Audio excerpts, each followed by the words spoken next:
Why are electronics prices acting strange again? Why are some GPUs holding their value while certain laptops drop fast? And why are the United States and China both investing billions to control where advanced chips are made?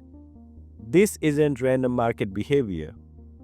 Over the past few years, trade restrictions, export controls, and domestic semiconductor investment programs have reshaped how the world's two largest economies handle advanced chip technology, not through headlines, but through policy decisions that directly affect supply chains. In this video, I'll break down what actually changed in US China semiconductor policy, how those changes affect production timelines, why new factories takes years to influence prices, and what this means if you are buying tech this year. No panic, no politics, just the structural forces moving the market. If you value calm, evidence-first analysis like this, like the video, share it with someone following tech markets, and subscribe to Stellar Realities. Let's break it down. First, why chips matter. Semiconductors are the brains of modern electronics. Processor, memory controllers, and connectivity modules. More important, advanced chip fabrication is concentrated in a small number of specialized factories and companies, many of which operate across the US, Taiwan, South Korea, and China. That concentration makes the entire supply chain sensitive to policy changes, trade rules, and investment shifts between major economies.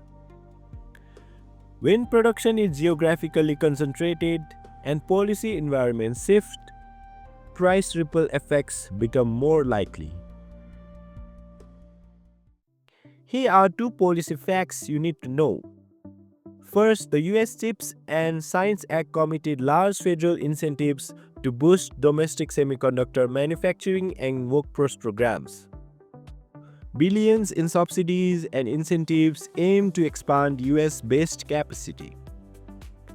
Second, export controls on advanced chips and the equipment used to manufacture them were tightened in recent years, particularly affecting the trade flows between the United States and China.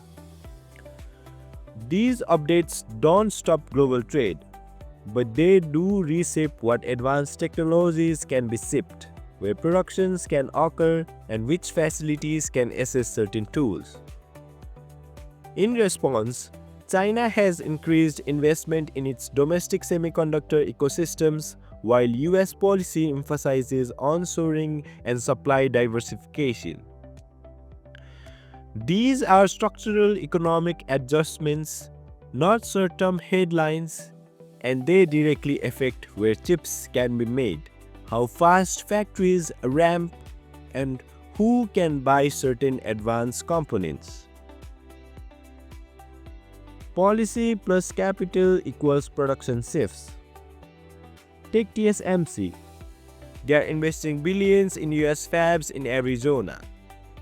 That's real capital, real construction, and real time before new capacity comes online. Building a modern fabrication plant can take years and cost tens of billions. That's not a quick fix. As companies diversify production footprints across regions, including the US and parts of Asia, they are duplicating capacity to reduce geopolitical concentrated risk. What this means? We are in a multi-year transition where some production is reshored or diversified, while existing fabs continue to serve global demand.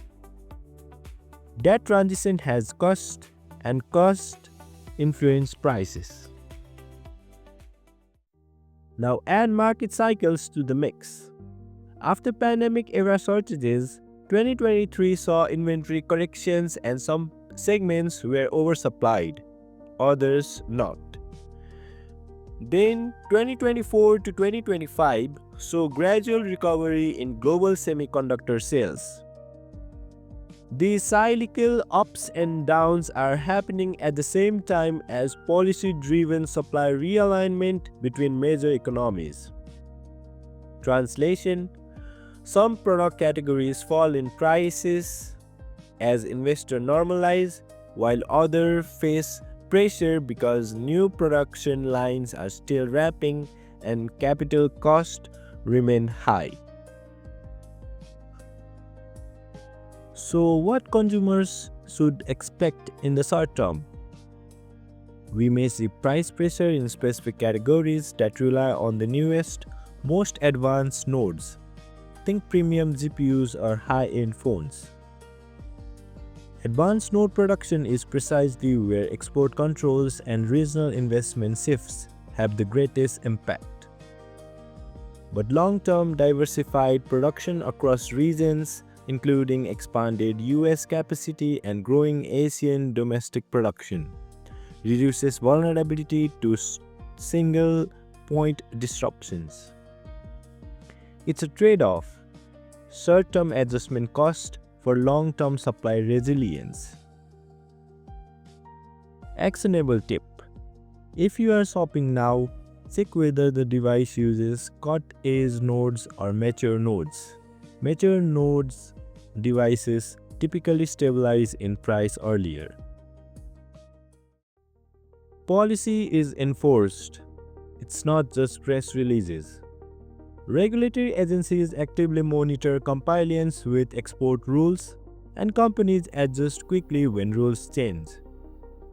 When firms diversify suppliers, redesign products, or qualify new manufacturing partners in response to cross-border restrictions, those adjustments show up in lead times and cost. In a globally connected industry like semiconductors, even small regulatory adjustments between major trading partners can alter production flows, and production flow changes influence pricing. Put it together: policy adjustments between major economies, large-scale investment, regulatory enforcement, and natural semiconductor cycles are aligning right now. Not to create collapse, but to reshape the cost and distribution structure of advanced chip supply. That's why electronics prices behave inconsistently across categories. It's structural evolution, not random noise. If this helped you see the real forces behind pricing, subscribe to Stellar Realities. Tell me in the comments, which device are you most concerned about? Phones, laptops, GPUs, or something else, and why? This was a calm, data-driven look at how semiconductor policy and global investment trends are influencing electronics pricing. Sources are linked in the description for deeper reading. I'll see you in the next video for another Evidence First reality check. This is Stellar Realities. Thank you for watching.